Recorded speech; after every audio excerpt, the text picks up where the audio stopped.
Welcome to the Waxing Podcast. I'm Kirsten Getzelman, esthetician, educator, and your host. Each week, we'll dive into real conversations, industry tips, and the kind of advice every beauty pro should have in their back pocket. This show is sponsored by Enso, a woman and esthetician-founded brand bringing better options to everyday beauty pros. Let's dive in. Hello, my favorite people in the entire world. I'm not kidding. I say that because you are here listening to this podcast, and that takes a little bit extra effort considering that most people go straight directly to social media. But you, my friends, chose another route, and therefore you have found me. I'm so thankful for you. I'm Kirsten. I'm your host. I am Tampa Waxer, Enso Wax, and the Waxing Podcast on social media. And today's a really fun day because I asked my audience to just let me have any question there is. I will answer it right on the spot. I'm so excited to have the opportunity to answer these questions and stick around because I swear to you, there is something for you to learn. I am a 13 licensed esthetician, 13-year licensed esthetician, and I have been through it literally all. People typically like to call me the unicorn of the industry. And I say that by saying that I have literally been an employee, a boss, my own boss. I have done trade shows, I've taught, I've spoke on stages, I've done formulation. I have a brand with wax products. I mean, literally, I have done it all. I'm trying to think, a podcast host. I've been an influencer. I've worked with brands. Like, man, I just needed to do everything. So these questions are going to be fun to answer. Here we go. Question number one was, how do you handle clients who won't stop flinching? So people mean by this is like, how do you handle clients that make you pause in the middle of doing services, or handle clients that don't keep their legs where they need to go when we're doing certain waxes and all of that stuff? I always say that the more you educate a client on what to expect, the more their mind shifts on expecting these moments that would typically make somebody do those things. So, for instance, for Brazilian waxing, I always start my client off with putting them in a position that's comfortable for them, whether it's full butterfly with feet together, or whether they do a half butterfly where one leg is straight and the other one is butterflied out, which helps a lot of the times with people flinching. And I'll always tell them, hey, I'm first going to start off with your bikini line. I do this because it's the easiest part of the bikini area. So I'm going to go through it pretty fast. That way, I'm gearing them up for the notion that I'm going to be going over it a little bit faster. But I'm also going to be letting them know that it's the least amount of pain. And then for the areas that are hard and that I do think they will flinch for or move for, I always let them know to take a breath. Mackenzie, my friend, had really great advice when I was just in New York with her, and she said when she tells someone to breathe in, that's when she pulls. Where me, I tell somebody when to breathe out is something that I do when I pull. So just making sure that you're keeping your client distracted with either education, small talk, whatever it may be, but then making sure that you just keep them prepared on what to expect. I never say areas hurt because everybody has a different form of pain tolerance. I just tell them that some areas are a little bit spicier than others. Okay, question number two. What's one waxing habit you wish estheticians would stop doing? Oh my gosh, I have a big one. I always tell people, especially when using soft wax, you don't need to pet your client when petting the wax down from the muslin or the pellin to the actual skin.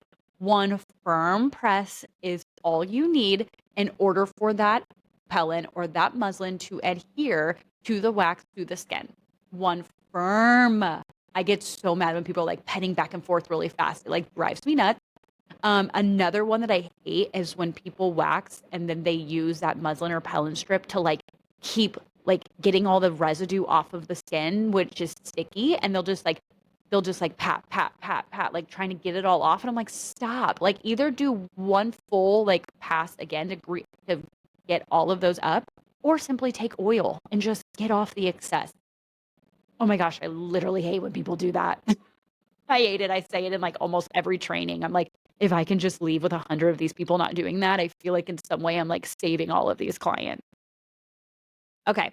If somebody is taking 45 minutes for a Brazilian, should they be doing something different? Yes. I always say when it comes to Brazilian waxing, repetition really is key to getting faster.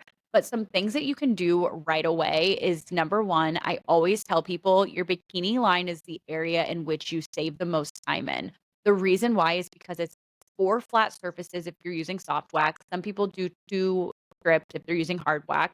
Regardless, it's the area that's the least amount of pain for the client, and so you wanna go through that area the fastest.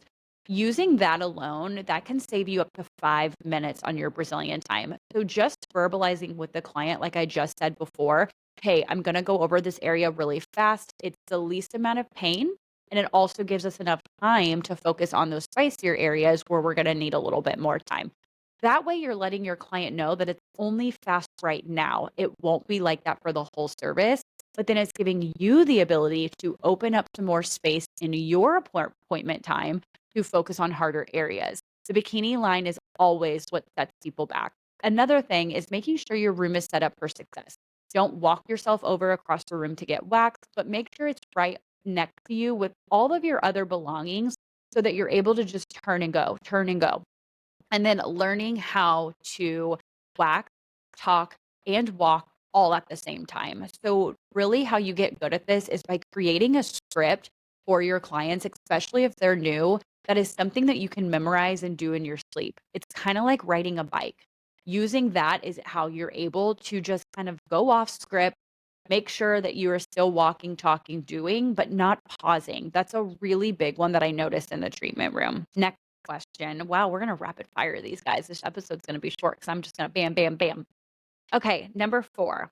What's one wax mistake that took you forever to stop doing? Hmm. That's actually a really good question. What is something that took me a long time? I feel like maybe just like pre-care, I feel like just figuring out the right amount of product to use on a client that ensured that my wax met quality standards on the skin. I feel like a lot of the times the products that we have to choose from are, even though they're lighter oils, they're still oils. So you have to know how to use it properly. And yeah.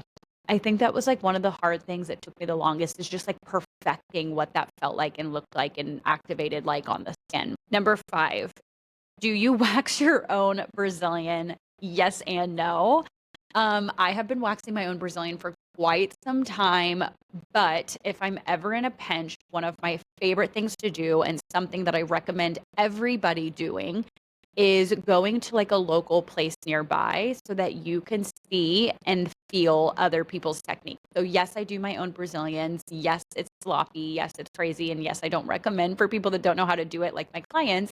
However, when I have no time and I just go to somebody else, it's actually really nice because it's market research.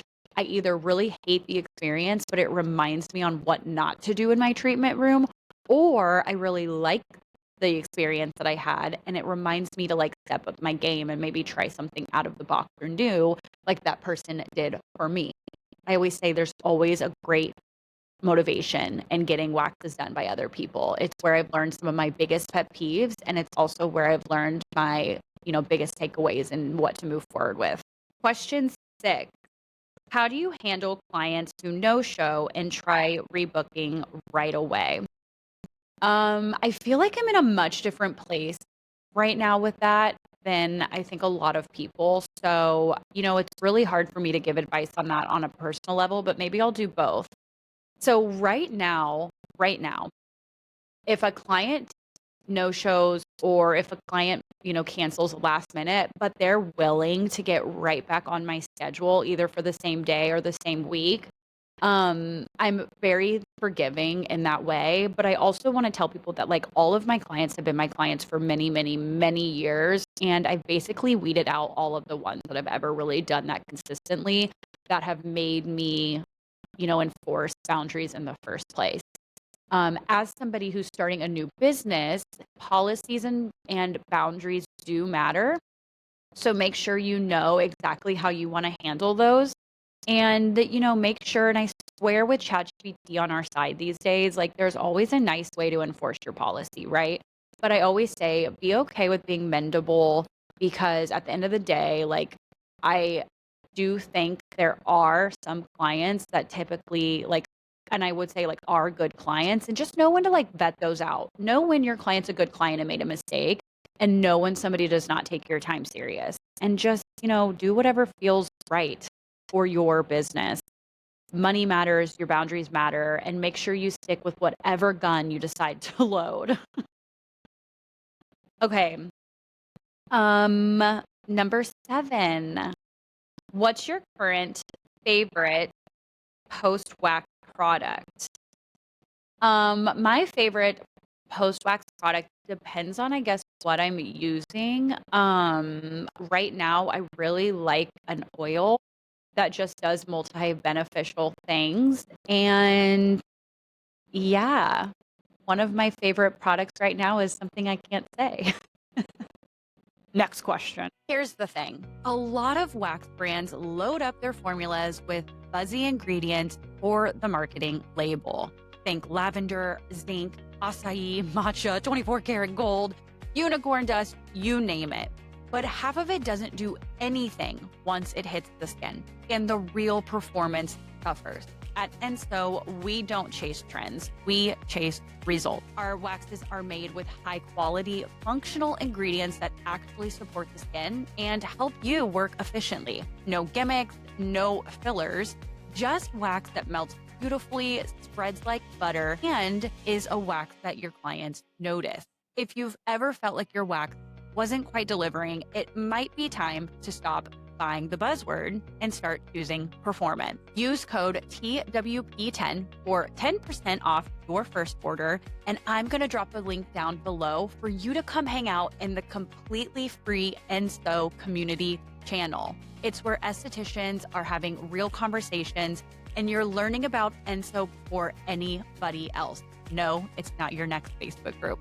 Enso is a wax that work as hard as you do, and I'm so excited for you to take this opportunity to try it for yourself.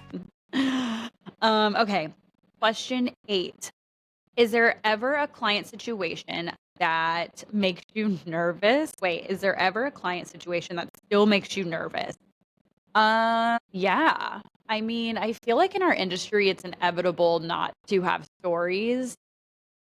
I remember I had maybe this isn't necessarily the answer to this question, but just like a client that always used to make me nervous. She's not somebody I see anymore. I used to have this client that would book a Brazilian wax, and at the time I did hydrofacials, so she would book hydrofacials and she would maybe book some like add-ons and things like that. She was a little high strung, definitely not my type of client, but loved me, so like yay for me. And when I saw her on my books, it just was such a large amount of time with her that it was just like, ugh. And I wanna say maybe it was, like, other appointments too, because like, she took up a chunk of my day.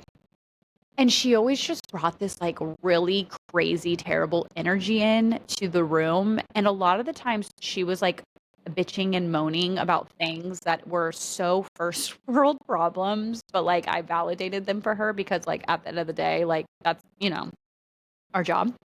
Um, but I would do like a hydrofacial on her. And like if I started on the right side versus the left, or like if I did something even the slightest bit different, she would like call me out on it and she would be like, oh, like usually you do this. Like, so she definitely was like a creature of habit, which is probably why she stayed with me.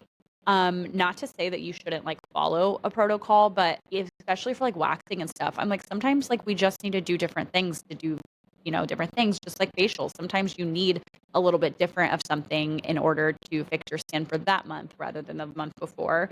So just like having her in would drive me nuts. Plus, she had this daughter, and they would both come into me, and they started using like they would be like they'd be like the daughter would be like, oh yeah, mom said hi, or like mom and I are gonna go here, or I'm mom said, or and I was like, maybe people do that, and like, sorry, but, like, every single time I talk about my mom, I always make sure to put, like, my mom. So I'd be like, "Oh, my mom said," or "My mom thinks," or, "Me and my mom," instead of like, I was like, "She's not my mom." And then maybe it was because she weirded me out so much. I don't know. That client always made me nervous. Gosh. Ugh, I saw her for way too long. Okay, question 9. What is your waxing ick? Um, to be honest, I already said my biggest one, which is when people like pet people instead of just like firmly press. But I will say, like, another thing as a brand owner that has been like a little bit like harder to navigate is having people that have been using like another wax for years and years and years and then switch, use it on like one person or have one case scenario where something happens and they are just like willing to just burn it to the ground instead of realizing that like all wax formulations are a tad different and it does take some time to make adjustments in your wax warmer or your technique or your prepping skills and all of the stuff like that. I wouldn't really call that an ick, but I do just wish more people would kind of take that into consideration. Like I feel like when, the analogy of like you get a new TV and you have to figure out a new remote and like it's so frustrating, but then like 2 months down the line, you know how to use that remote better than you even knew how to use the last remote and quite literally forgot how to use the last remote, right? Same goes for like wax, in my opinion. Like it's okay if it takes you like a full soft wax can or a full bag to really get in the groove of a new wax. Like give it some time, give it a chance. It's going to be okay. Number 10. Do you recommend switching wax types depending on the body area? It just depends what wax brand. Obviously, I can speak for mine. We purposely made ours to be versatile for different areas. And instead of having to dip your wax into a whole nother warmer, we instead say that, depending on the area that you're in, maybe the difference in like temperature, right? So, like on the face, you may be in like a lower temperature setting, or on the body, it could be a little warmer for spreadability.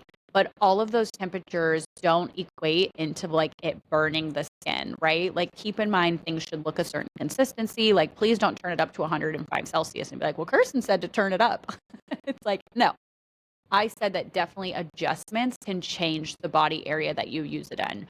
So like if you have the wax up on a warmer temperature for soft wax, it's going to be more spreadable, more liquid form. Again, still able to, like I always tell people, if you don't have control of the wax on your stick, it's too warm.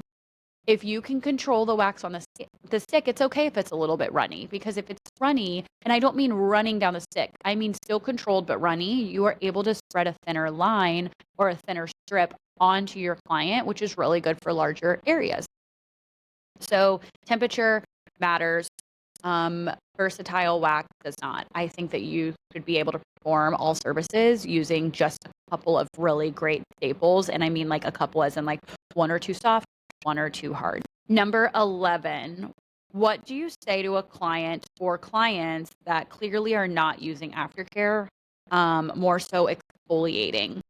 So if I have a client that's not using aftercare or they're a client who just like needs to exfoliate more, sometimes the evidence is in the pudding, meaning you can actually show them the strip that shows them the dead skin. So that's really nice to be like, hey, look, this is what happens. And because this happens, it can create an unnecessary layer on the skin, not allowing your wax to get the best results, or making you have to put down more strips in order for you to get past those dead skin layers. And just like using that physical evidence or just telling them that their results could be better. I feel like anybody who hears that obviously doesn't want to just pay money to burn it in the trash can. They want to actually have the results that they're being promised. And sometimes having an aftercare regimen allows that to happen. So just being really honest with your clients and letting them know that if they don't do this, this is what could happen. But most importantly, if they do it, you can have much better results. Okay, number 12. If you've had to use one word, I feel like my friend did this. If you had to use one wax formula forever, what would it be and why? Okay, so we have 3 SKUs right now as our lineup for wax. And I mean, I feel so like Penny soft wax is like my baby. Like I feel like I birthed Roman and then I birthed Penny soft wax. So I would probably say that. I'm just so obsessed with the gel-based consistency mixed with like the low temp, mixed with the color, mixed with how my clients react to it, mixed with all the social media posts, mixed with just being my first one. What's really cool about Penny Soft Wax is that when I started formulating, which by the way was absolutely from scratch, I had no intentions on launching a wax at the time. And it was because of, the story of my formulator finding me through my podcast. Can you guys believe that? That I was like, you know what? Let's just formulate. I have nothing to lose because I had no turnaround time of it needing to be released in any specific date. And because of that, you guys, I had the autonomy of like taking my sweet, sweet, sweet time. And that was a product of love. I went through so many formulations. I had so much like great memories with my clients when I tried that. I, of course, sent it out to other estheticians. And so, like, it was such a long journey, like, literally longer than a pregnancy. So, I feel so tied to Penny Soft Wax emotionally for that reason. All the other ones, and especially with like the hard wax, I think Mackenzie feels more emotionally tied to that one because she really head speared that one. That one took 2 years, 5 formulations, took just as long. But like Penny Soft Wax was my baby and Penny Hard Wax was Mackenzie's baby. And then Patina really used all the best bases of the Penny Soft Wax with just added titanium dioxide. And so that one, although I am obsessed and I love it too, Penny was the reason. Like Penny walked so Patina could run. And so for that reason, Penny Soft Wax is my absolute favorite ever. Guys, that was so much fun. I wish that I could just do Q&A forever and ever and ever, but like, and I always say like when you do Q&A too, you can learn. Like I hope you guys learn something. The goal always is for you to feel inspired, for you to learn something, or for you to just put a little fire in your butt, right? Like let's go. We only have one life to live. Let's live it. Let's have fun. And let's remember something that I told my friend Mackenzie over the weekend when I had just seen her is like when I have a whole team for my brand, mark my words, our opening line on Mondays for our meeting is going to be, as a reminder, we are not curing cancer. We are a beauty brand and we are here to ignite some change while also having fun. That is like my line in my community. And my reminder to you is the same thing. You guys, we chose the beauty community because we make people feel good. We have a good time and we don't have to be strapped on a computer from a 9 to 5 at a desk where we need to buy a walking treadmill. Like we have the ability to have so much uniqueness in our industry. So let's have fun with it. Okay. I will see you guys next time. Bye. Thank you for listening to the Waxing Podcast. If you found today's conversation helpful, be sure to follow the show and leave a review. It helps continue creating resources for beauty pros just like you. For updates and more, follow us on Instagram at the Waxing Podcast. I'll see you next week.